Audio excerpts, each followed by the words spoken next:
TV 2020 ekranlarından merhaba sevgili izleyenler. Gündem özel programında Diyalog Medya Grubu Genel Yayın Yönetmeni Sayın Reşat Akar'la birlikte sizlerleyiz. Hemen bugünün konularını sizlere çok kısa aktaracağım. Evet, tabii ilk olarak bugün yine maalesef ölümlü bir trafik kazası meydana geldi ve hiç suçu olmayan 53 yaşındaki sürücü belediyeye ait çöp kamyonunun çarpması sonucu hayatını kaybetti. Konuşacağız. Sonrasında geçtiğimiz günlerde Kuzey Kıbrıs yolsuzluk algısı raporu açıklanmıştı. Zaman zaman konuşuyoruz, üzerinden de zaman geçti ama bu süre zarfında neler yapıldı ya da neler yapılmadı, bunları ele alacağız. Sonrasında bir başka konumuz deprem fonu konusunda iktidar ve muhalefet arasındaki anlaşmazlığın yankıları devam ediyor. CTP lideri Tufan Erirman bu konuda hükümete olan güvensizliğe bağladı ve son olarak da çam köse böceği diyeceğiz. Buna karşı gerekli ilaçlamanın yapılmayıp ağaçların kurumaya terk edilmesine tepkiler devam ediyor. Önemli makam sahiplerinin bu duruma müdahalesi isteniyor. Ayrıntıları konuşacağız. Hepsi ve daha fazlasıyla sizlerleyiz. Reşat Bey merhaba. Merhaba Funda Hanım. Herkese hayırlı günler dileyerek başlayalım. Evet. Yani dün trafik raporunu açıklamıştık buradan. Bir haftalık trafik raporunu. Ve hemen hemen ortalama günde 10 tane kayda değer trafik kazasının yaşandığı bir ülke olduk. Her gün ortalama 10 tane trafik kazası kayda değer. Yani kayda değer nedir? Birisi durdu, arkadan tak dediniz, vurdunuz, o kayda değen bir kaza değil. Onu polis diyor ki anlaşınız aranızda, sigorta şirketleri falan diyor. Anlaştırıyor. Dolayısıyla siz hiç gidip de polis rapor tutsun, ondan sonra mahkemeye çıkarsın, böyle bir durum olmuyor. Polis yetişemiyor zaten bir taraftan da kazalara. Dolayısıyla ne oluyor? Polis büyük kazalara ancak rapor ediyor ve büyük kazalar daha sonra ilk gerek görülürse yargıya çıkarılıyor. Şimdi burada belediyenin otobüsü ne yapıyor? Ercan-Gaziköy Anayolu'nun 3. 4. kilometreleri arasında 40 yaşındaki belediye şoförü çöp kamyonuyla giderken bir Kayalar Petrol önünde ana yolda seyreden araçlara öncelik hakkı vermeden sağa tali yola dönmüş ve o esnada ana yolda seyreden Sadık Özcan Topkayalı yönetimindeki araca çarpmış, önünü tıkamış ve bu şekilde kaza meydana gelmiş. Sonuçta Sadık Özcan Topkayalı henüz 53 yaşında kaldırıldığı Doktor Burhan Nalbandoğlu Hastanesi'nde hayatını kaybetmiş. Şimdi bu trafik kazalarını küçümsemeyelim. Bakınız günlerdir depremi konuşuyoruz Türkiye'de ve günlerdir Kıbrıs'taki binalar sağlam mıdır değil midir konuşuyoruz. Evet, konuşacağız bunları. Ama bu trafik bu ülkede o kadar korkunç bir duruma geldi ki bu şekilde bu sorunun üstesinden gelemeyiz. Tamamıyla durdurmak, tamamıyla kazaları önlemek mümkün değildir. Hele yabancıların, yerlilerin üstüne çıktığı bir ülkede. Ama caydırıcı önlemler alarak bu işin önüne geçilebilir. Yapılacak işler belli. Nedir? Yabancı plakalı geldi bu ülkeye daimi ikamet edecekse, hele direksiyon sağ değilse çıkarmayacaksın trafiğe. Zaten o aracı sokmayacaksın ülkeye. Ama son zamanlarda görüyorum yabancı plakalı dolaşıyor aylarca memlekette. Ne soran var ne de hesap isteyen var. Yok. 2. Bu ehliyet verme işi o kadar bir basitleşti ki bu ülkede. Ekmek su gibi. Bir şoför okuluna yazılıyor. Eli tam direksiyona doymadan gidiyor. Aferin geçtin sınavı deniliyor kendisine. Hemen hemen hepsine ama. Belki bir kişi, iki kişi bir daha götürülür, 2 defa daha. Hepsi böyledir. Ve biliyorsunuz bazı trafik müfettişleri cezaevindedir. Bazı trafik müfettişleri de yargılanmayı beklemektedir. Uzun zamandan beri. Demek ki o da ikinci dikkat edilmesi gerekiyor. Ehliyet tamam değildir. Yabancı araba sayısı artmıştır. 3. Yollarımız kötüdür. 4. Aşırı sürat hastalığı vardır. Hem aşırı alkolden sonra trafiğe çıkıyoruz, hem de aşırı sürat hastalığı vardır. Aşırı sürat hastalığı. Bu bir şekilde önüne geçilmelidir. Geçilemez mi? Geçilir. Başka ülkeler nasıl geçtiyse biz de geçebiliriz. 18 ile 25 yaş, 28 yaş arası gençler sürat arabası kullanıyorlar ve bu da caydırıcı bir önlemi olmadığı için artarak devam ediyor. Ve alınca o sürat arabasını ne yapacak? Basacak. Gösterecek sağdan soldan gidenlere ki onun arabası var. Uçar mı? Uçar. Buna karşı sen vatandaşlarını, gencini, yaşlısını, ihtiyarını, orta yaşlısını korumakla mükellefsin. Bugün trafiğe çıktığımızda eğer nefes alamayacak duruma gelirsek, eğer stres oluyorsak, geriliyorsak demek ki bu işin çaresine bakmalı. Bugün Lefkoşa'nın dere boyuna gittim ben uzun zamandan sonra.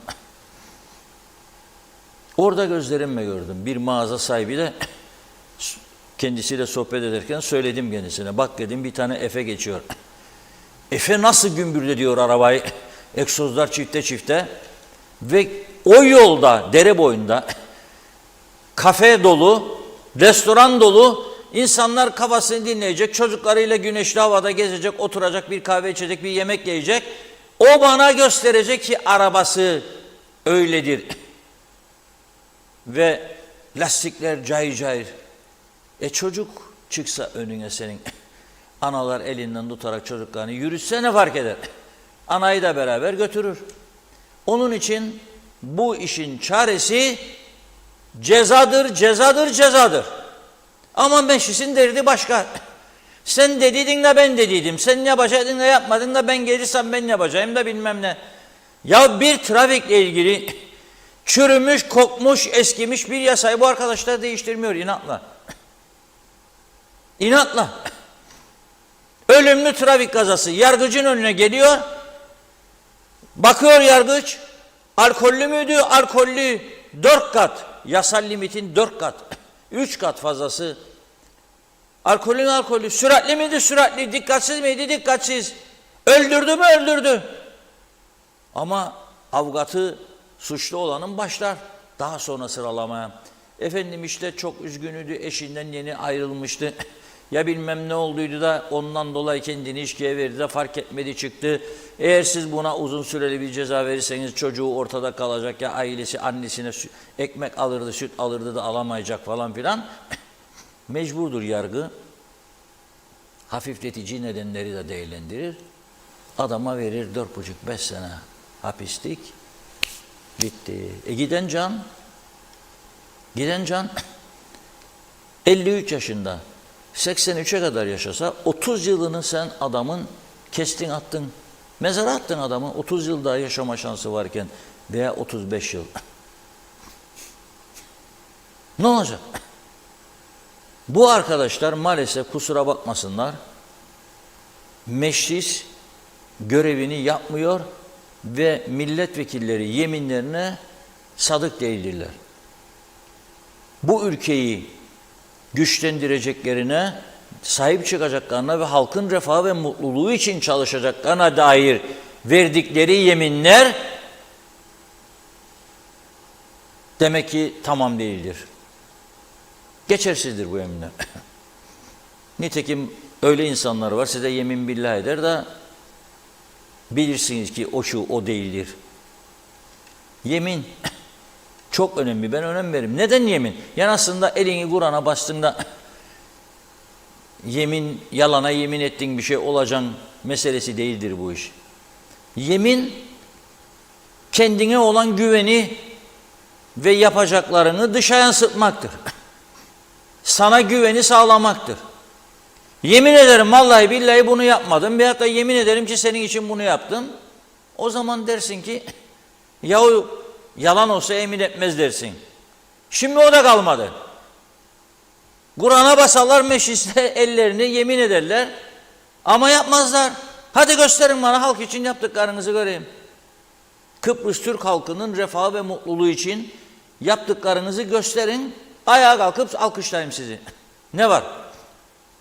Onun için bu güvensizlik hem insanın insana karşı artık böyle bir durumu var, hem meclise böyle durumu var, hem yönetici kadrolara böyle bir durum var. Güvenin olmadığı bir yerde de mutluluk olmaz.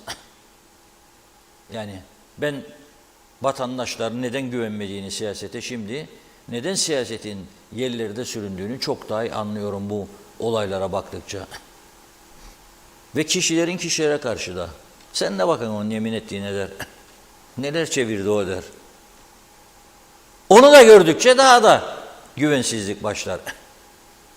Ve insan der ki acaba yani güven olmayınca nasıl bir yaşam olacak? Yani neticede ot değilik. Yani birileriyle konuşacaksın, birileriyle yemek yiyeceksin, birileriyle eğleneceksin ama güvenmiyorsun. Güvenmeyince o da olmaz, olmayacak. Ne yapacaksın? Sonunda yalnız yaşamaya başlayacak. Bence onu da düşünmek lazım. Çek duvarı, yalnız yaşa. Arada bir gidebilirsek bir yurt dışı, Avrupa falan filan bir şeyler olur.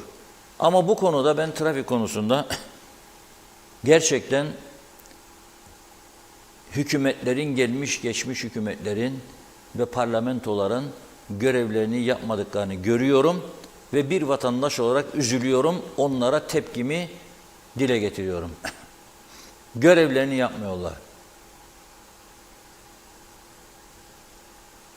Bunun da sebebi milletvekilliği adayı çıkarırlarken iş yapacak adamları değil, üst düzeydekilere itaat edecek insanları seçiyorlar. Hepsi böyle değil ama büyük çapta böyledir. Ben partimin kararının dışına çıkmam diyor.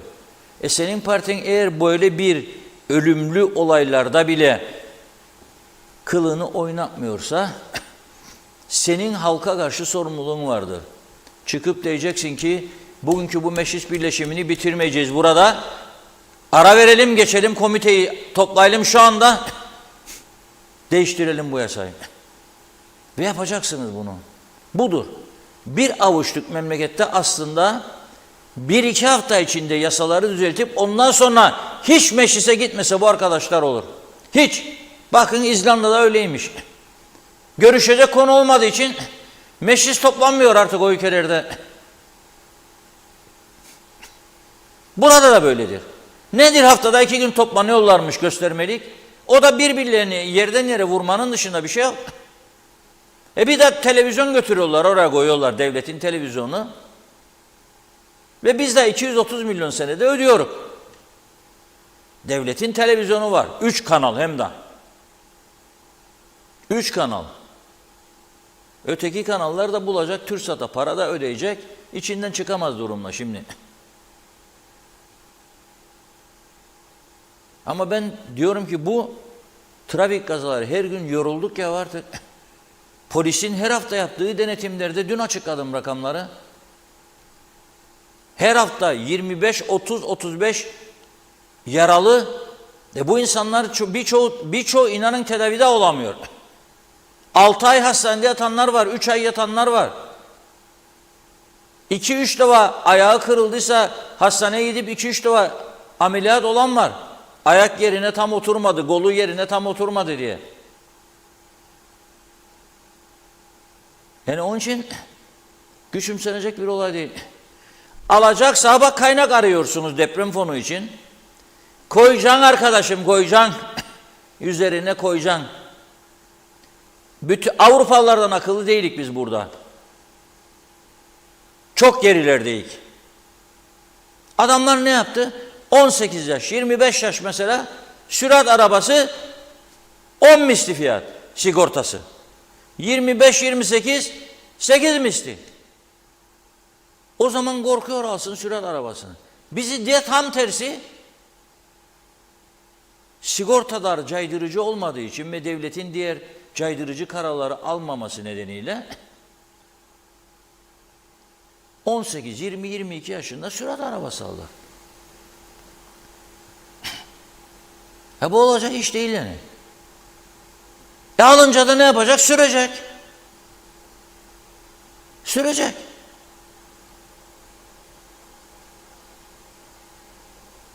Şehir içinde bile, Lefkoşan-Dere boyunda bile gümbür gümbür basacak. Oradakiler görsün o şu arkadaşın arabası var, sürer mi sürer, uçar mı uçar. Ve bu yani olacak, kabul edilebilecek bir şey değildir. Yollar dökülüyor, trafik ışıkları yetersiz, ikaz işaretleri yetersiz, polis kontrolleri yetersiz, trafikle ilgili caydırıcı önlemler yetersiz, ağır suçlar karşısında verilen cezalar yetersiz, millet ilgisiz, içen çıkıyor gidiyor, sürat yapan uçuyor gidiyor, kimsenin bir şey yapabildiği yok. Polis tesadüfen denetim yapacak da sürat yapanı tutuklayacak, yazacak, rapor edecek da ceza kesecek. Olmaz.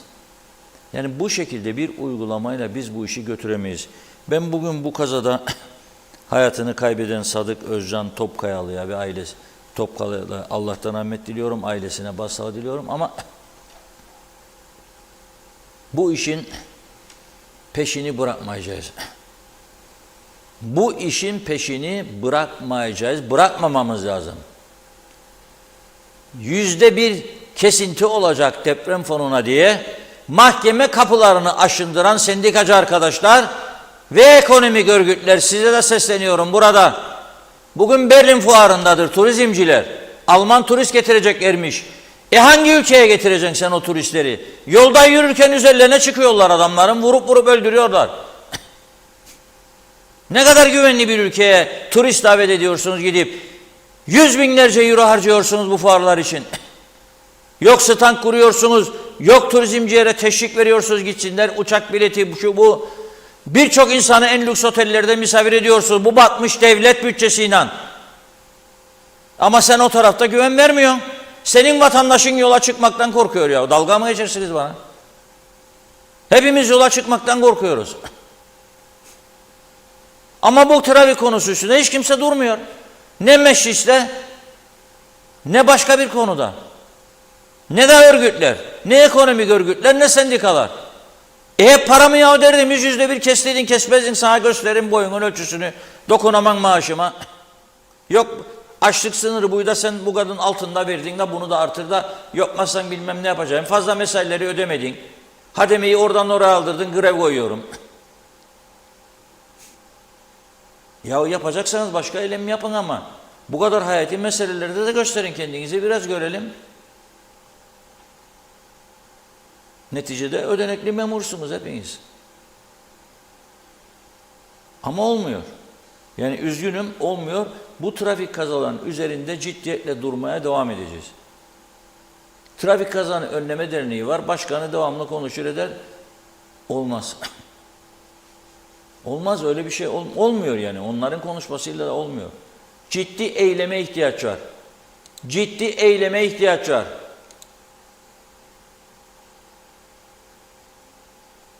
Meclisteki bu yasayı düzeltsin, meclisin önünde toplanmalıdır 10 binlerce insan. Ama nerede? Nerede? Bine de razıyım. Nerede? Çağır bakalım gelsin, insanlar da gitmez. Herkes eleştirir ama gel işrihata deyince kimseyi bulmasın yanında. Sabah uyandım gene bugün. Her gün bir yığın mesajlar. Bugün de erkenciliğimiz tuttu. Yazan aynen şöyle der. Bunu gönderiyorum ama lütfen adımı verme. Bu ihbarı yapıyorum ama lütfen adını verme. Ben de hep cevap öyle yazıyorum. Merak etmeyin diyorum. Sizin kötü olmanıza gerek yok ya. Zaten biz kötü olduk. Sizi ben kötü yapar mıyım hiç? Ben olmaya devam edeyim. Nedir? Korku var demek ki insanlarda. Ya işten atılacak memurdur, ya terfi etmeyecek, ya babası diyecek ki işimizi bozdun anası. İş beklerdik odaki çocuğa da, toruna da, moruna da. Ama bu şekilde kendi kendimize kötülük yapmanın dışında bir şey yapmış olmuyoruz. Benim söylemek istediğim bu. Buyurun Funda Hanım. Getirdiğiniz mesajlara çok teşekkür ediyoruz. Yine yoğun bir gün. Giden mesajlar oldu birazcık ama bakalım. Mehmet İnancı hoş vakitler değerli dostlarım demiş. Gaye Gök, ülkede her gün trafik kazası oluyor, denetim yapılıyor da kim umursar? Akşam Başbakanlığın trafik ışıklarında kırmızıda duruyoruz. Arkadan 3 araç geldi. Nereye yetişecekler bilmem. Kırmızı yanarmış. Baktım son sürat yarışır gibi geçtiler. Polis ne yapsın yani bu sorumsuzlara diyor. Salih Mullalı bize özgü yeni trafik kuralları uygulamaya geçti. Durulması yerde durmak yasak. Arabanın yarısını ana yola sarkıtmak geçerli kural oldu. Mehmet Uluçaylı bugün sabah 10 sularında İskele Granel yolunda tarafımdan giderken Noyanların apartmanlarında çalışan dozer ters şeritte üzerime doğru gelirken ben yolda durdum, boru çaldım. Dozer şoförü hiç aldırış etmeden ters yolda gelmeye devam etti. Ve yanıma gelince kaldırıma çıkıp geçti. Bu sorumsuz sürücülere kim dur diyecek. Özgür Ulugün, ayrıca telefonda konuşma hastalığı da var diyor bu millette. Girne'den Lefkoşa'ya gidene kadar 8 araç sürücüsü arabanın içerisinde konuşan gördüm. Polis bunları gezerek gördüğüne müdahale etmesi gerekir. Nilüfer Canova yalnızca bunlar değil Reşat Bey, taksiciler de aşırı dikkatsiz ve terbiyesiz. İstisnalar kaideyi bozmaz diyor ama yanlış yaptığı zaman bir de dönüp bayanlara bile el kol hareketi yapıyorlar. Bir de güneye bakıyorum kılık, kıyafet, lisan eski taksicilerimiz gibi. Hüseyin Yener, Antalya'dan sevgiler, selamlar dilerim. Bütün Diyalog TV ekibine başarılar dilerim. Kıbrıs'ın sesisiniz Reşat Bey yazmış. Erdal Yarkın da iyi yayınlar diledi. Çağatay Doner, hiçbir yanlışın önüne geçemeyiz. Başka ülkelerle de kıyaslama yapamayız. Çünkü bu cehenneme çevrilen ülkede yapılan yolsuzluklar hiçbir ülkede yoktur. İsmet Ezel, vallahi billahi tillahi yazmış. Mehmet Uluçaylı, Reşat Bey size katılmıyorum. Vekiller yeminlerine sadık kalıp devletin her şeyini yiyip bitirdiler. Şimdi de halkın maaşına göz diktiler. İzzet Kahraman, şimdi konuşuyorsunuz ama yarın hoşnutsuzluk yarattınız diye sizi mahkemeye vermesinler. Aman dikkat demiş. Selçuk Özenli, meclistekiler trafik yasasıyla geçiş kapıları açmakla uğraşacaklarını bizim maaşlarımızdan para kesmek için uğraşırlar diyor. Bir şeyler daha dedi. Salih Mullalı, Kıbrıs'ın kuzeyinde araba sürebilen dünyanın her yerinde araba sürebilir. Elinde el bombasıyla trafikte gitmek gibidir. Her an patlayabilir demiş. Kemal Osman Ceyhanlı yine trafik kazası, yine ölüm. Bir türlü bu kazaların önüne geçemiyoruz. Yalçın Şensoy, size bir sorum olacak. Alınan kesinti kararı sadece biz çalışandan mı yapılacak? Yoksa bakan milletvekilleri, müsteşarlardan da yapılacak mı? Kendilerinden kesilecekse bizden de kesebilirler. Yoksa bizim cebimizden ellerini çeksinler. Nazime Nalbant, soğuk Londra'dan herkese selamlarını yolladı Nazime Hanım. Her gün izliyorum, çok üzücü haber. Bizleri de çok üzüyor buradan. Trafik kazalarının önlemini bir an önce almalılar. Herkes işini tam yapmalı. Öyle benim arkam var, bana bir şey yapamazlar demesinler. Zaten bu yüzden benim ülkem bu durumlara geldi diyor. Suçluları cezasız bırakmayacaklar. Herkes görevini tam yapsın demiş ve bu gibi çok kazalarda yaşanmaz diye umuyorum diyor. Aynur Yarkın da iyi akşamlar diledi. Aytaç Bey de. Çağatay Donlar milletvekiliymiş. Milletin vekili değil, milleti soyan diyor. Özkan Pişmiş, devletin televizyonunu izleyen yok yazdı. Aytaç Bey, ben şahsen bekliyorum, bir gün her şey düzelecek. Doğan Falyalı, sevgi, saygı, hoşgörü ve bencilliğin tavan olduğu yerde ne beklerdiniz? Yemin bile tek ayak üstünde yapılırsa günah değilmiş. Sizce böyle mi olur? Osman Menek, kolay gelsin. Mehmet Uluçaylı, yapmayın Allah aşkına diyor. Bir meclis tiyatromuz var. Bırakın da seyredelim kendilerini. Gene dedem rahmet istedi. Dedem derdi ki hayretmeyecek hacıyı devede yılan sokar. Bunlar da böyle diyor. Özkan Pişmiş, nüfus ne kadar çoğalır? Trafikten ölümler çoğalır dedi. Nikos Bülent Antonio, İngiliz yönetimini çok arayacağız maalesef. Benim hanım yeni ruhsat aldı. Sigorta 200 euro, hanımın 790 euro. İstersek saygılar. Aytaç Bey, bu ülkede trafik asla düzelmez demiş. Bakıyorum, Kayhan Kınay, İngiltere'de normal arabaların da 18-25 arası gençlerin diğerlerine göre 2-3 katı diyor. Sayareker vurup kırma cumhuriyeti olduk. Gören de araba sürer, görmeyen de. Sıdıka Züğürt, tabelalarda yazılar okunmaz demiş. Sayareker, bisiklet süre süre sağlıklı kalırdık bir zamanlar. Mehmet İnancı, Freebird nedir Reşat Bey? Biletler ucuzlayacakmış sizce diye soruyor Zeren Turalı. Öyle bir ülkede, kesimde yaşıyoruz ki neredeyse kimsenin kimseye güveni kalmadı. Bu diyarda gerek maddi gerekse manevi huzur açısından güven sıfır derecede seyrediyor. Kendi halkına güven vermeyenlerden, başkalarından, karşı taraftan nasıl hak, adalet, eşitlik, hak talep edebiliyor? Ben anlamış değilim yazdı. Handan Felek de hayırlı yayınlar. Deniz Demir, Balabayıs'ta Karakum Lemara her gün 45 dakikada geliyorum. Sinir diye bir şey kalmadı. Artık yeter diyor. Bir çözüm istiyoruz trafiğe. Yardımcı olun lütfen. Sizin sözleriniz etkili oluyor. Teşekkürler dedi. Bir iki mesaj daha okuyup ara verelim. Nazime Nalbant, kazalarda çok kişiler hayatını kaybetti. Yaralılar da çok oluyor. Yetmez, 4'te savaşlar olduğu halde bu kadar kişiler ölmemiştir 74'te demek istedi. Bence çok ağır cezalar vereceksiniz ki yollara çıktıklarında daha dikkatli araba kullansınlar diyor Nazime Hanım. Kerime Doğal, mücadele şart, bu kazalar tesadüfi değil, doğru bir sistemle bu sorun hallolur. Kamyonlarla işe gidip gelmede cabası demiş. Tema Yavaş, soğuk yağmurlu Londra'dan selamlarını yolladı. Reşat Bey, seni Londra'ya bekleriz diyor. Burada da program yapın. Evet, Hüseyin Koltan'da hoş vakitler demiş. Doğru kanal, doğru haberin adresi. Tekila Kemal'de insan hayatı bu kadar ucuz olmamalı dedi. Namık Kemal Kızar, ölmüşüz de ağlayanımız yok diyor. Neremizi doğrultacağız? Sokak lambaları yanmaz. Kavşak aydınlatmaları da yanmaz dedi. Şimdi ara verelim, yine devam edeceğiz. Buyurun Reşat Bey. Evet, şimdi sözlerimi iyi dinlesin bazı arkadaşlar. Ondan sonra yorum yapsın. Ben söylemediğim şeyleri savunmam. Söylediklerimin de arkasında dururum. Mesela bu deprem fonu için ne dedim başından beri? Dedim ki önce üst kademedekiler adım atacak, halka gösterecekler ki kendileri harekete geçti.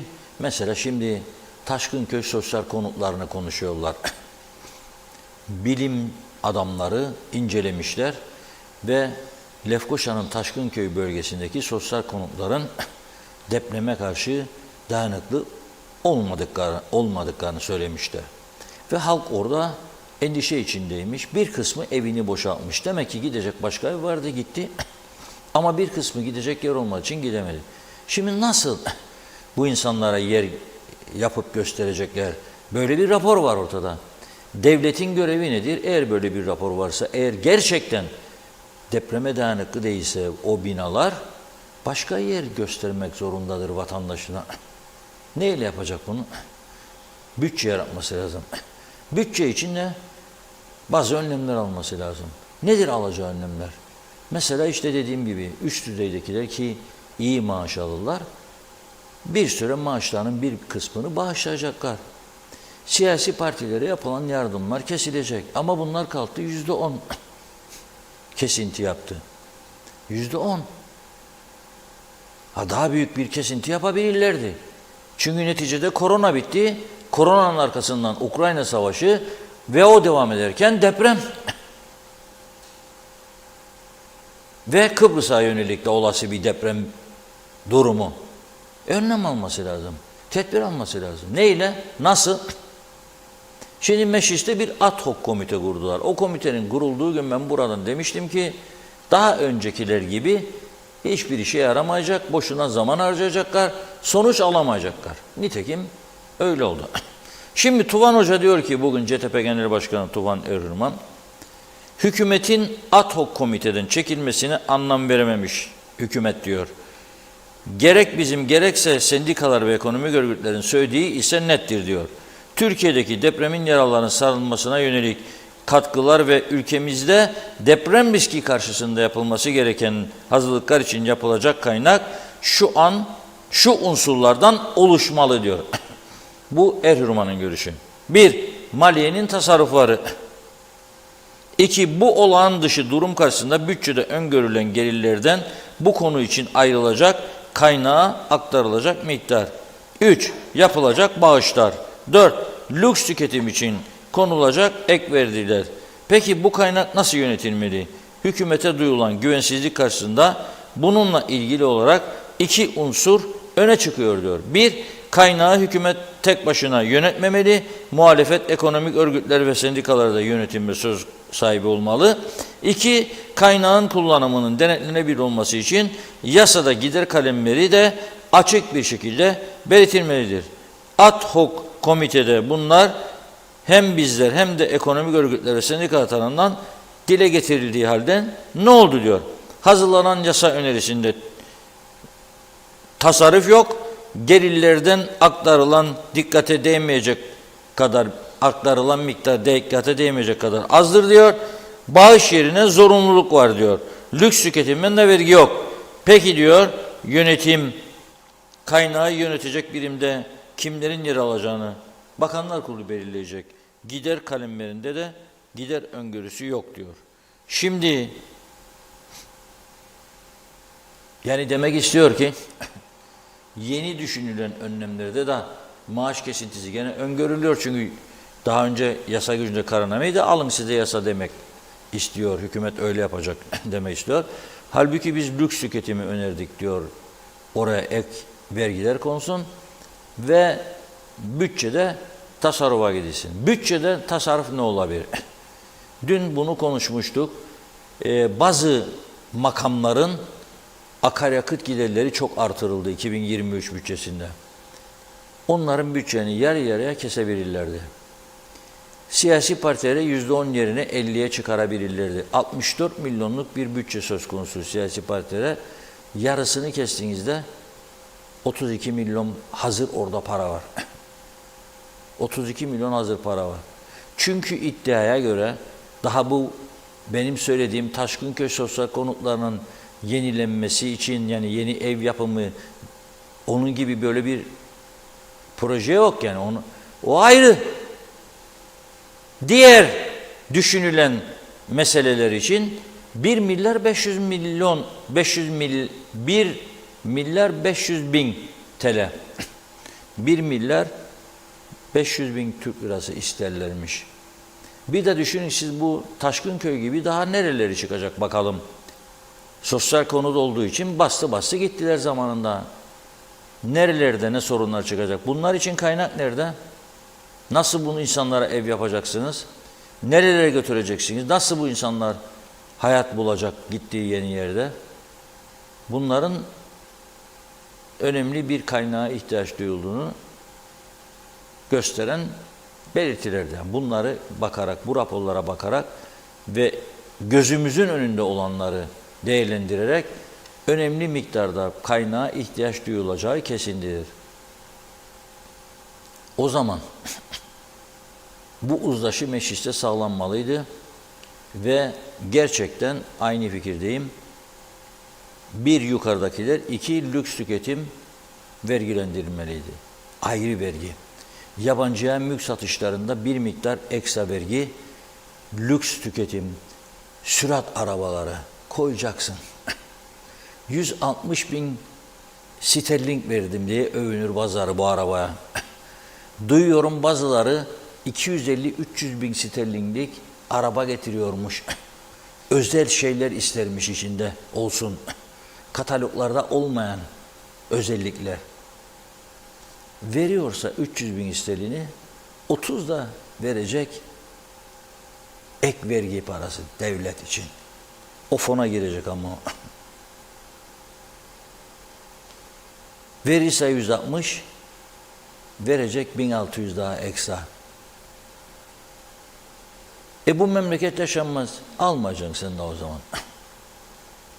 Git başka ülkede keyfini yap. Burada ödeyeceksin ki başka ülkede hiç yapamaz. Söyleyeyim size gençler. Yani ikinci el bir tane sürat arabası aldıysan 8 bin isterin İngiltere'de 18 bin sigorta çıkarırlar sana. Hadi git de öde.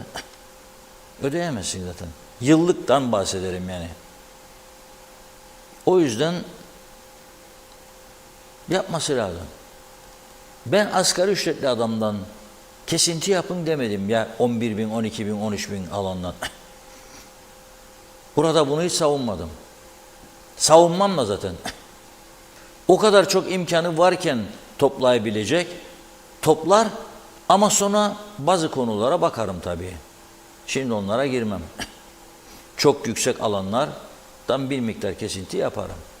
Nasıl ki Rumlar yapar. Önemli lüks tüketim maddelerine yaparım. Hiç kimseden çekinmem. Sigaraya 1 lira daha koyarım. Ama yukarıdakilerden bir hareket olmadığı için dün de söyledim. Bakanlar Kurulu'nun daha yarısı maaş bağışı diye bir şey önermedi. Öyle bir harekette bulunmadı. Meclisten hiç ses yok. Yani belki 5 kişi, 6 kişi toplamda 10 kişi hadi. Sen öyleyken durum bu taraftan gariban zaten 11.600'den ancak ay çıkarıyor, zorlanıyor. Onun üstüne önerirsen olmaz. Şimdi öyle görülüyor ki hükümet bu muhalefetsiz alınan komitedeki kararı geçirecek. Geçirdikten sonra tekrar ne olacak? Mahkeme gündemi. Gene mahkeme gündemi olacak. Şimdi halbuki geçtiğimiz haftalarda yayınlanan bir rapor vardı. Kuzey Kıbrıs Yolsuzluk Algısı raporu. Bu rapor aslında bizim gazetemizde de manşetten verildi, yayınlandı. Fakat bu yayınlandıktan sonra ne bekler insan? Bir takım tedbirler alınsın diye bekler. Ama öyle bir hareket yok. Öyle bir hareket yok. Eğer bir Kıbrıs gibi, Kuzey Kıbrıs gibi küçücük bir ülke 180 ülke arasında yolsuzluk başarısında 140. sıradaysa o ülkeye bakmak lazım. Bunu kim söylüyor? Önemli olan odur. Sanayi Odası, Esnaf Sanatkarlar Odası, Ticaret Odası, Müteahhitler Birliği gibi önemli ekonomik örgütlerdeki insanlar söylüyor. Yani iş adamları söylüyor. İş adamları diyor ki ancak biz böyle iş yaptırabiliyoruz. Bu rapor çıktı ortaya. Sen Pakistan'la koşuyorsun aynı kulvarda. Bunun peşine düş. Bununla ilgili bir önlem almaya çalış. Yok. Peki bunu yapmadığı gibi ne tür ihmalleri var başka bu ülkenin? İşte en büyük ihmallerden birisi dün gene trafik raporunda okuduğumdur. 150 kusur aracın yani 9-10 binin içinde seyir sefer ruhsatı yok. Çünkü dairede personel yokmuş. Giderler gelirler insanlar çıkaramaz. Sonra vakti olmaz gitmez etmez. Demek ki seyir sefer ruhsatlarına sarılsalar çok büyük gelir elde edecekler. 2. Tapu dairesinde iddiaya göre devletin 1 milyar sterlin dolayında vergi alması söz konusu işlemlerin yapılması halinde yapılmıyor diyorlar. 3. Kayıt dışılık. Her gün davet ederim. Bakınız dün yangın çıktı. İtfaiye geldi. Sivil savunma geldi. Dikmen Belediyesi geldi. Ama bu sanayide o kadar çok kayıt dışılık var ki, o kadar çok kaçak var ki, her yerde var aslında. Her yerde. Neden bunların peşine düşülmüyor mesela?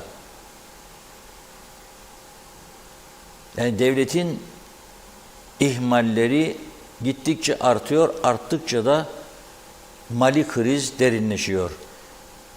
Maliye Bakanı son günlerde açık ve net konuşmadı. Ben duyamadım. Nedir? Nasıl ödedi mesela Şubat ay maaşlarını? Kaç para borçlandı? Nerelerden borçlandı? Görmedim. Duymadım. Yoktu.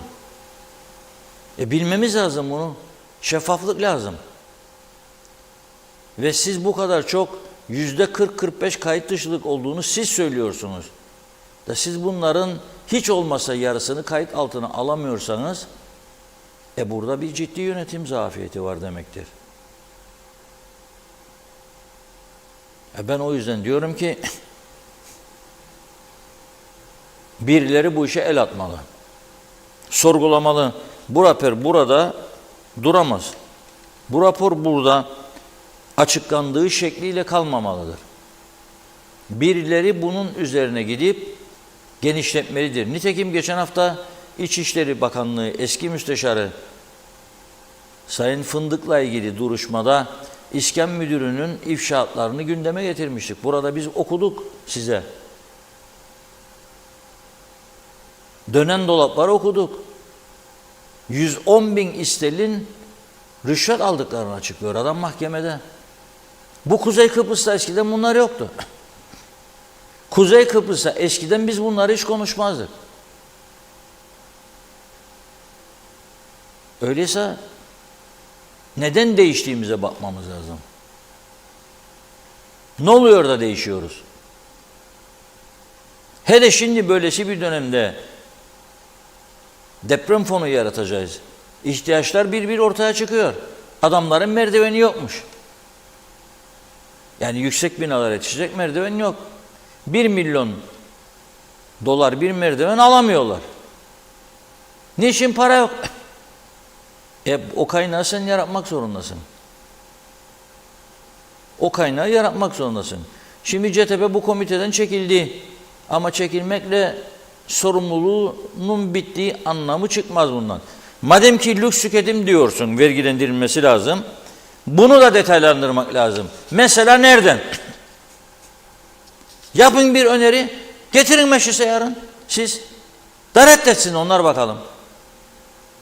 Deyiniz mesela 15.000 İstel'in üzerindeki arabalardan ekstra %1, 20.000'in üstündekilerden ekstra %1,5, 30.000'in üstündekilerden ekstra 2. Getirin bir göreyim ben de.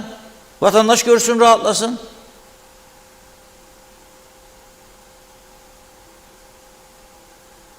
Ama detaylandırmadan olmaz.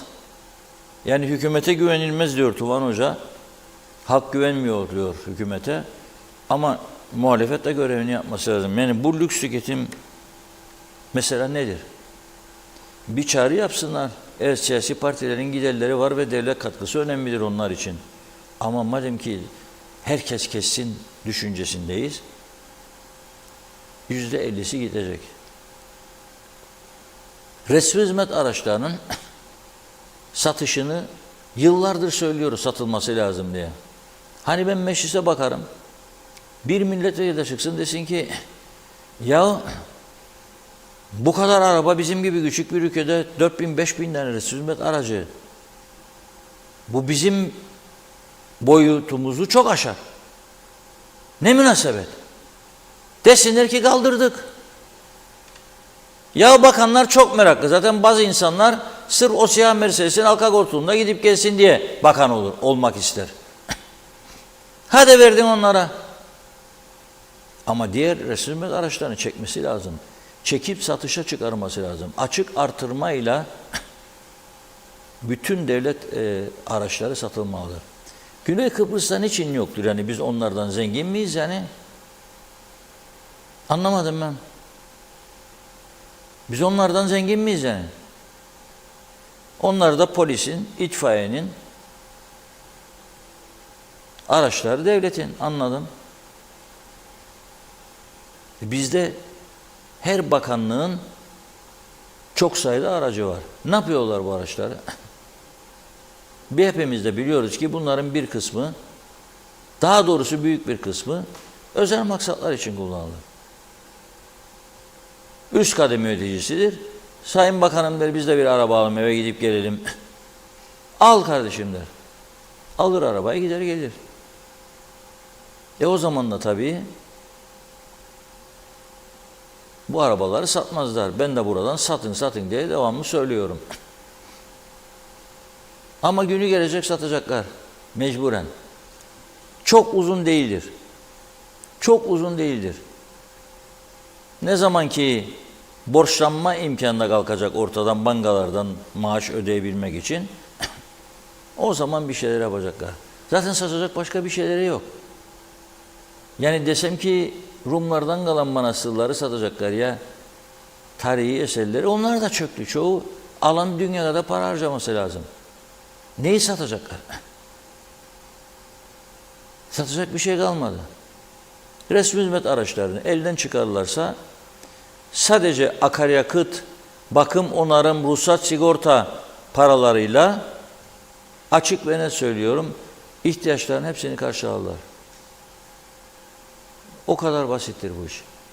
Ama gel gelelim yapmıyorlar. Yapacaklarına da inanmıyorum bugün yarın.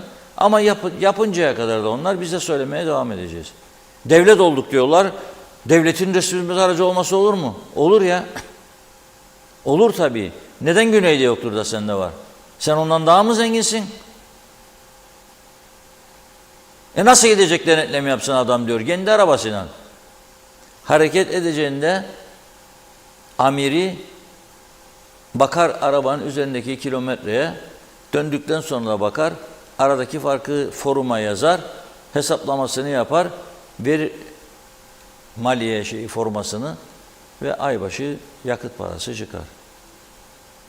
Sigortasını, ruhsatını kendi çıkarır. Ben mecburum arabamı senin işte kullanayım diyecek yarın bizimkiler. Çünkü alıştırdık. Alıştırdık. Hadi ben Mehmet al arabayı da git de orman dairesinden geç.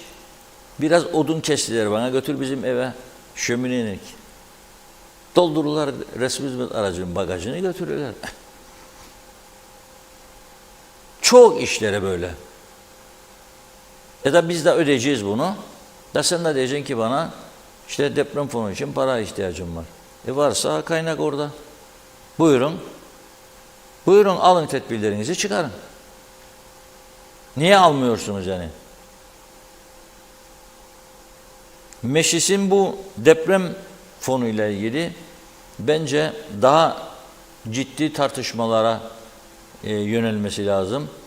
Ve dediğim gibi muhalefet de sadece katılmam, çekildim demekle değil, daha açık, daha somut öneriler sunmakla bu işin üstüne gitmelidir. Lüks tüketim derken neyi söylüyoruz?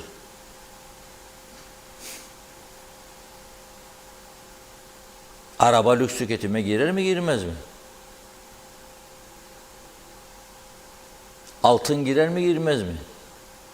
Yani kuyumcuya gittin, diyebilin, her 1000 liralık satışta 10 lira deprem fonu.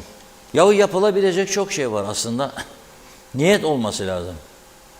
Niyet olsa yapılır. Nasıl ki Rum tarafı sattığı her kaleme bana %16 Rum Milli Muhafız Ordusu fonu koyar ve Rum vatandaşları hiç şikayet edemiyor buna. Sen de aynısını bizim tarafımızda uygulayabilin pekala. Lüks dediğin nedir? Altındır, mücevherattır, arabadır. Onun bilinmesi lazım. Ve muhalefetin de öneri sunup mecliste bu yönde adım atmasını beklerim ben. Çünkü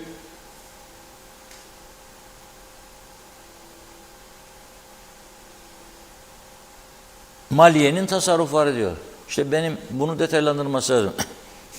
Nasıl tasarruf edecek? Akaryakıt veri harcamalarını kısacak.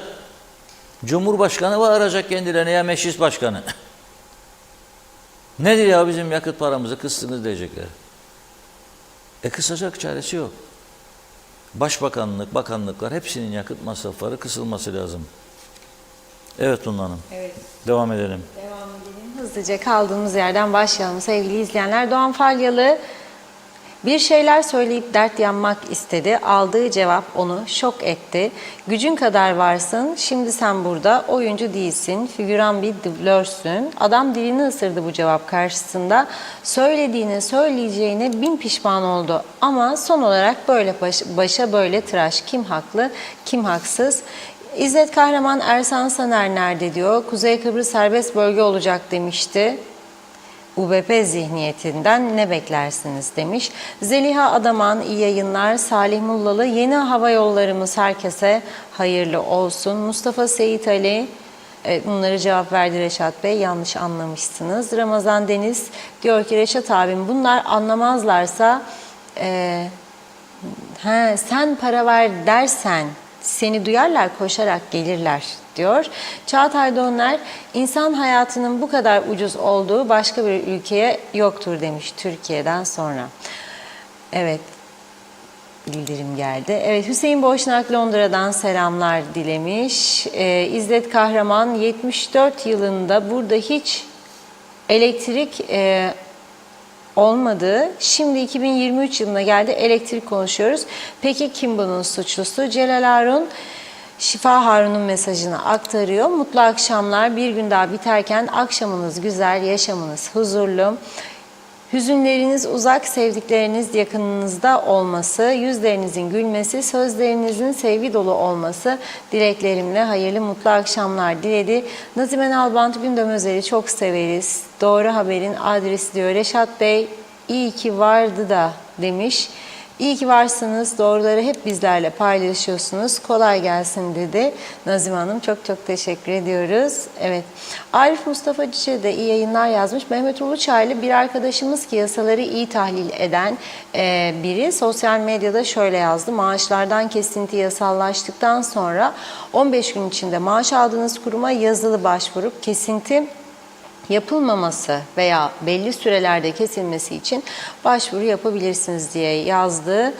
Ve diğer mesajda da diyor ki Mehmet Bey, binaların depreme dayanıksızdır açıklaması insanları paniğe sevk etmekte. O nedenle bu gibi binalarda ne gibi önlem alınır onu açıklamalıdırlar. Evet bakıyorum. Evet, Ulus Baranli de cevabı verildi. Ali Dereseven, vekiller mecliste namusum ve şerefim üzerine yemin ediyoruz diyorlar. Kısacası namus ve şerefi yerlerde süründürüyorlar. Dürüst olmayanların yeminine nasıl güvenilecek? Yasaları değiştirip yemin yerine verdikleri sözü tutmayan ve görevi kötüye kullananlar için hapislik cezası uygulansın demiş Ali Bey. Diğer mesajda da maaş kesintilerinden önce ekstra ödedikleri ek mesai örtülü ödenekler diyor. Onları kaldırsınlar. Resmi hizmet araçlarını Rumlar gibi 100 civarına indirsinler. Yalnız bunlar yapılsa kesintilere ihtiyaç kalmaz dedi. Evet, İzzet Kahraman, Reşat Bey 1979 yılında başladık söylemeye. Devletin malı deniz yemeyen kereviz derlerdi. Şimdi uyandılar diyor. Geç kaldılar.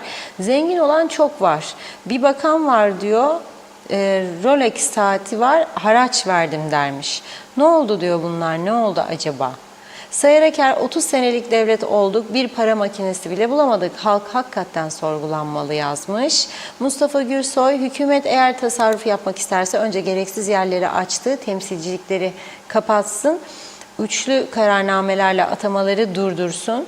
Her gün gereksiz yere yapılan yurt dışı gezilerine son versin, yolsuzlukları önlesin, doğru düzgün vergi toplasın, lüks araçlardan ve gereksiz gezilerden vazgeçsin. Dar gelirlinin cebine elini sokmaktan vazgeçsin dedi. Zehra Meral Panter iyi akşamlar demiş. Aytaç Bey yolları onarsınlar diyor. Her taraf çukur. Yüksel Öner, bakayım atlamayayım. Hükümete bir sorun Reşat Bey. Pandemi bitti. Pandemi nedeniyle işe alınanlar aylık 16 bin lira maaş alıyor. Şimdi bu kişiler ne iş yapacak? Hükümet bol keseden veriyor.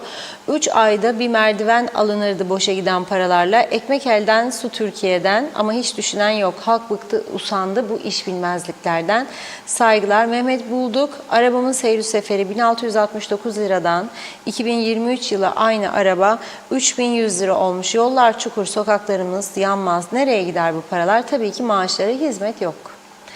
Evet, İzzet Kahraman mesajını nasıl çözeceğiz? Yüksel Öner, Reşat Bey, ormanlarımız kurudu. Şu an Kuzey Kıbrıs'ta en çok sorunlardan biri bu. Başıboş köpekler. Sağ olsun vatandaşımız hastaneye köpeği atıp gidiyor. Ayıp, hastaneler hayvan barınağı değil diyor. Belediyeler görevini yapmıyor demiş. Çağatay Doluner, CTP'nin diyeyim ben, UBP'yi eleştirmeye yüzleri yoktur. Muhalefet görevlerini kesinlikle yapmıyor. Hem de bir zahmet aynaya baksınlar demiş. İsmet Sencer, harikasınız. Mehmet Kurtulmuş, iyi akşamlar diliyor. Ömer Bozkara, vezirler geliyor gelmekte olan. Elektrik yükseldi, ampul patlayacak demiş. Doğan Falyalı, doğrudur, para için çok kaynak var. Tarla ve arsacıklar onları da satabilir. Halka isteyen çok. Kaç dönüm kiralanır hiç hesap edildi mi? Baksan kaynak yokmuş, işte var diyor. Son bir iki mesaj var. Vedat Özkan Ankara'dan herkese selamlarını yolladı. Kuzey Kıbrıs kanallarını izliyorum. Anlamadığım bir durum var. Halkı dinlersen geçim derdinde, hükümet yaşamına bakarsan ülke çok zengin. Yakup İskender Kıbrıs, geçin diyor bu işleri. Dünyanın en avantadan geçinilen ülkesinde yaşıyoruz diyor. Bu sistem herkese yaradı. 74'ten sonra küpünü dolduran doldurana. Ömer Bozkara, vezirler her şey çok güzel olacak demiş. Büyük büyük harflerle. Uğur Erol da iyi akşamlar dedi. Şenol Tatlıcıoğlu da selamlar, iyi yayınlar yazmış. Teşekkür ettik. Devam edeceğiz. Buyurun.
Evet, dinlediğimiz şarkının adını biliyorsunuz, Yesterday.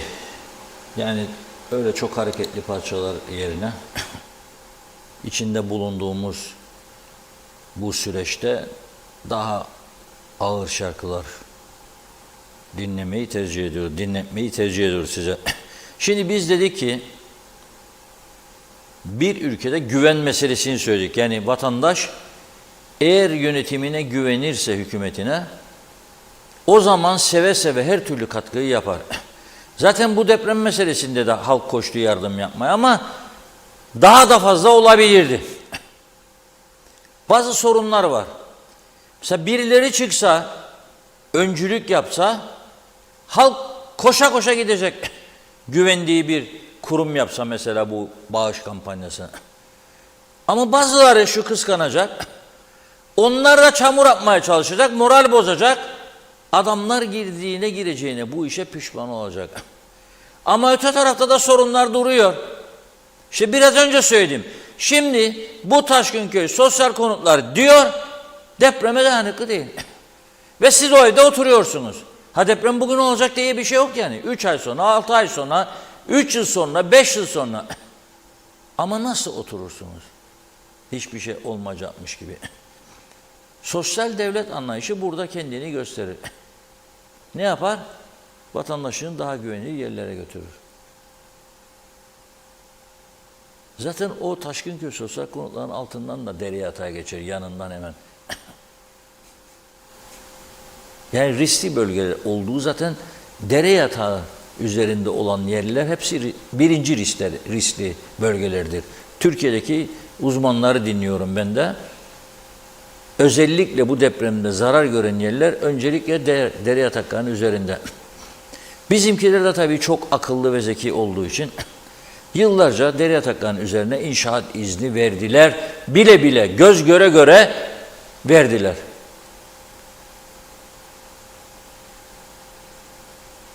Dolayısıyla riskler arttı. Şimdi biz de bu Kuzey Kıbrıs yolsuzluk algısı raporu haftalar oldu açıklandığı halde ne yapıldı, ne edildi ona bir bakalım derken dedi ki arkadaşımız Ömer Kadiroğlu, dedi bunu bir de vatandaşa soralım. Neçün acaba işler artık rüşvetle deniyor Northern Cyprus'ta? Ayrıca bir şey daha söyleyeyim. Forever Tiyarensi'de. Müteahhitler Birliği Başkanı Dörtlü Koalisyon Hükümeti döneminde de Müteahhitler Birliği Başkanıydı. Aynı kişi.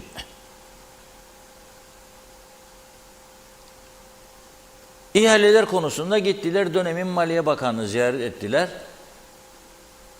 Dönemin Maliye Bakanı çıktı dedi ki Medya, yahu dedi konuşmada bu. Benim önümde dedi, bir Maliye Bakanı'nın önünde dedi 300 bin sterlin adam başı, kelle başı dedi, rüşvet pazarlığı yaparlar ya o dedi. Yani mesela şudur mesela, 5 tane diller ihaleye girecekler, ihale diyelim ki 2 milyon isterim. Ya 5 milyon isterim. O 5 tane müteahhit hesaplar 5 milyon sterlin normalde maliyeti kaç paradır? Devlete yapıyorsan işi 2 maksimum diyelim. Açıktan 3 çarp. Ne diyorlar kendisine? Vereceksin bize 300'e, alacaksın gerisini sen. Bize çekilecek.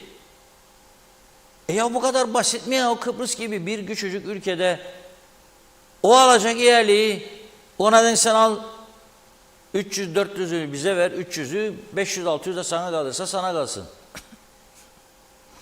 Ve ülkenin Maliye Bakanı diyecek havada uçar rüşvet teklif verir. Birbirlerine demek istedi yani.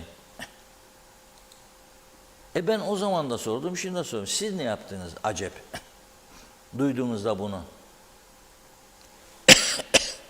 Bastınız mı zile gelsin Lefkoşa Polis Müdürü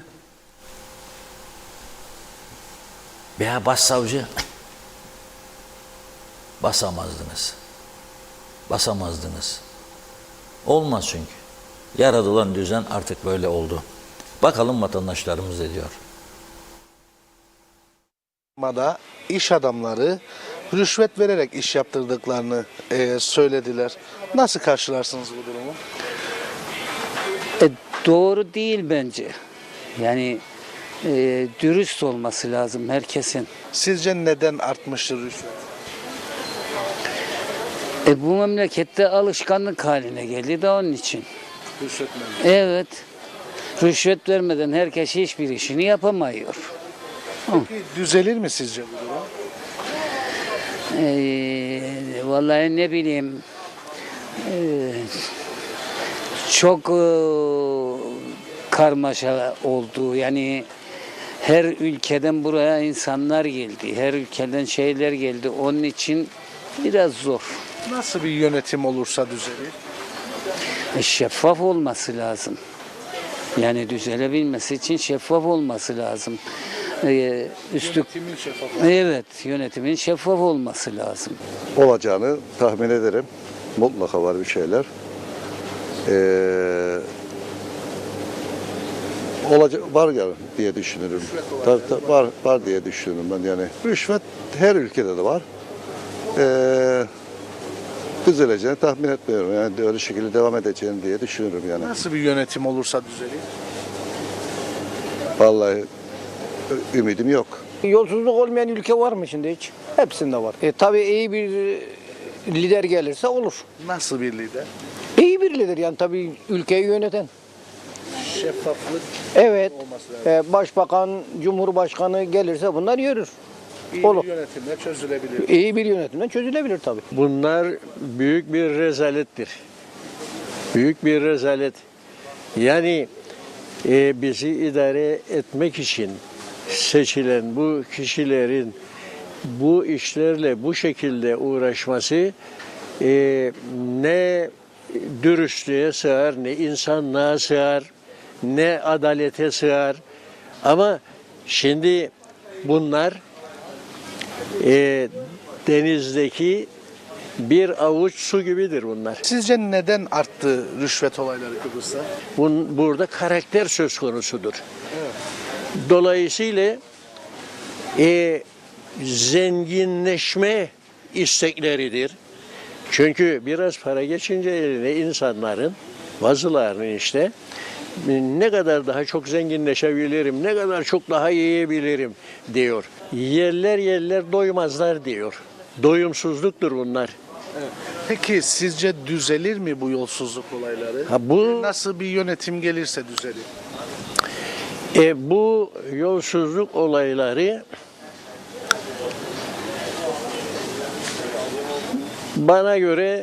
bana göre düzelmez. Ama şimdi adalet yerini bulursa ve bir idarecilerde korku havası eserse belki düzelir. Yapılan bir kamu araştırmasında iş adamları rüşvet vererek iş yaptırdığını söyledi. Nasıl değerlendirirsiniz bunu? Bu çok doğru. Çok doğru. Tabii Neden arttı rüşvet olayları Kıbrıs'ta?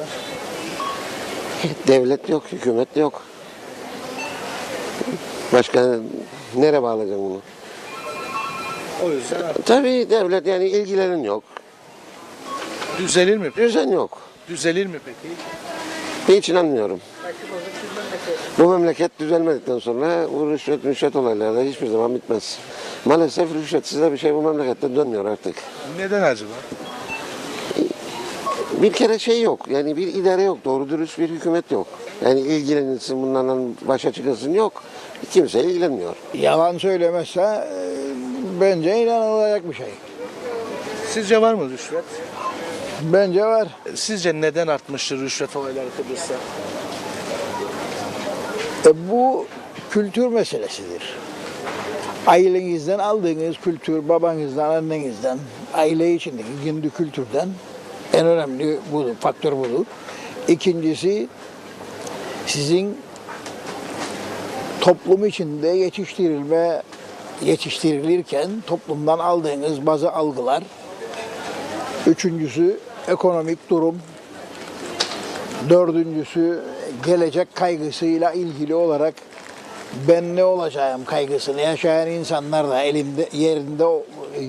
elinde bulundurduğu mevkiden yararlanarak rüşvet almayı düşünebilir. Ve alanlar da ben olduğuna inanıyorum. Nasıl bir yönetim olursa bu rüşvet olayları son bulur? Yani hükümet demek isten. Ha, nasıl bir hükümet yönetimi olursa. Hükümetteki adamların önce dürüst olması lazım. Modern yöneticilik şekli olan risk yönetimini göz önünde bulundururlar ve onu gündeme getirerek gerçekten çalışırlar. O zaman dürüst olmaları gerekecek. Onu yaparken bu şekilde yapılırsa düzelebilir. Bunu önlemesi lazım. Hükümetin bunu denetlemesi lazım. Ama bugün kamu sektörüne baktığın zaman kamu sektöründe bir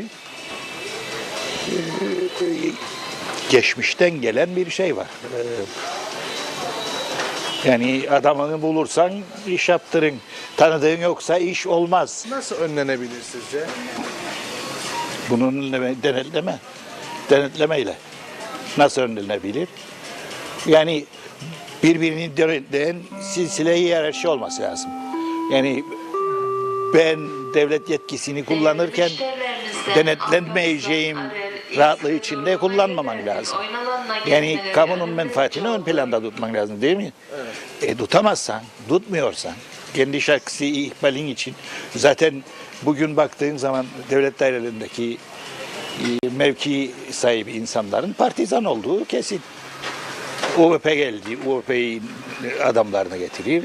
O bir iktidar değişikliği hemen o güvendiği adamlar mı koyun liyakata bakmazlar. Dolayısıyla yani üçlü kararnamenin ortadan kaldırılması lazım.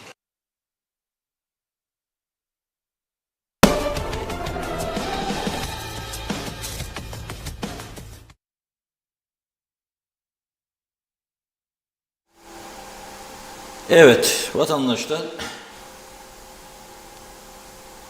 herkes bu iddialar konusunda rahatsız,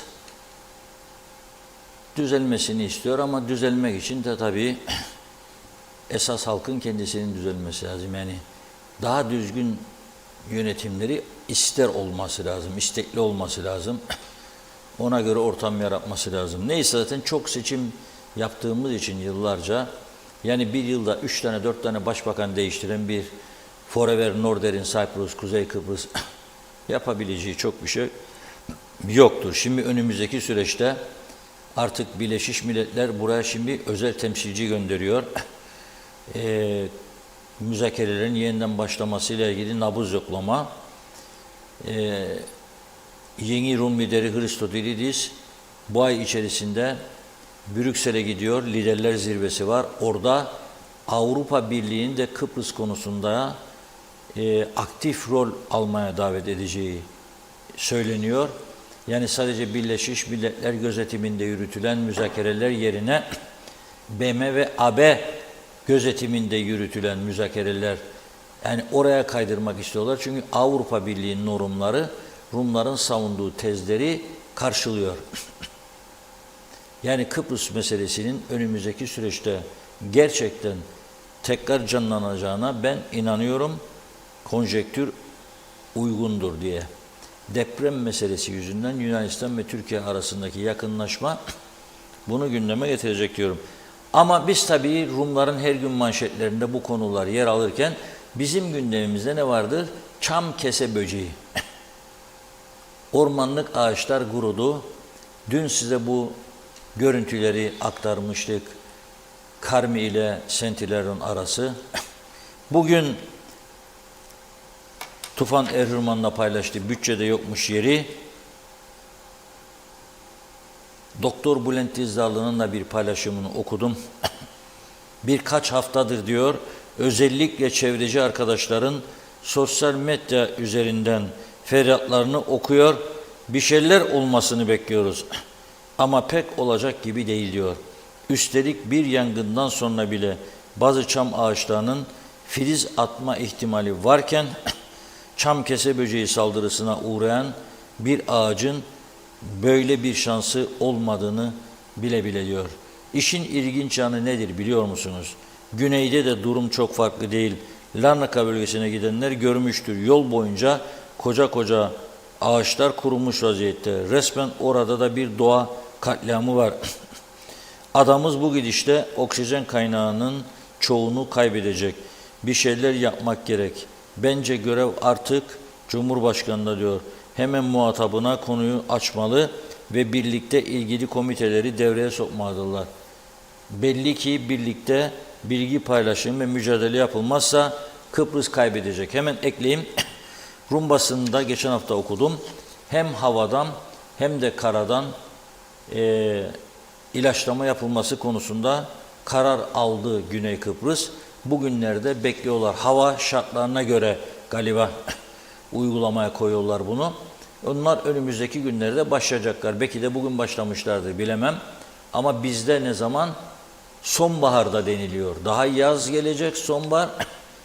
Ağaçlar bitmiş olacak tabii. Çok geç olacak o zaman. Neden yapılmadı zamanında geride bıraktığımız sonbaharda bu? Ben anlamış değilim. Parasızlığa bağlamak bu tip meseleleri son derece yanlıştır. Para aslında vardır. Para yaratılabilir, kaynak yaratılabilir. Önemli olan kaynakları doğru kullanmaktır. Siz tanınmamış bir devlet 28'de de 31'e çıkarırsanız temsilcilik sayesini da oralara büyük paralar aktarırsanız bu doğru bir şey değildir yani. Kimse kusura bakmasın. Kaynakları siz yaratırsınız ve doğru kullanırsınız. Doğru kullanırsanız kaynakları o zaman işler yoluna girer. Doğru kullanmazsanız yapacak bir şey yok demektir. Evet Funda Hanım. Son mesajlarımızı okuyalım. Son bir iki mesajımız var, aktarayım kalmasın. Fevzi Mehmetçioğlu iyi akşamlar, iyi yayınlar diledi. Son olarak da Doğan Falyalı diyor ki güzel görüşler de var. Rüşvet buranın olmazsa olmazıdır demiş. Çok eskiden de vardı. 1776'ya bakın diyor. Tıpatıp aynısı, ye de korkma yazmış Doğan Bey. Ve çok çok teşekkür ediyoruz ilginize. Son eklemek istediğiniz var mı? Evet, dün bir yangın olmuştu Lefkoşa'nın organize sanayi bölgesinde ve Sırdaş Mobilya'da.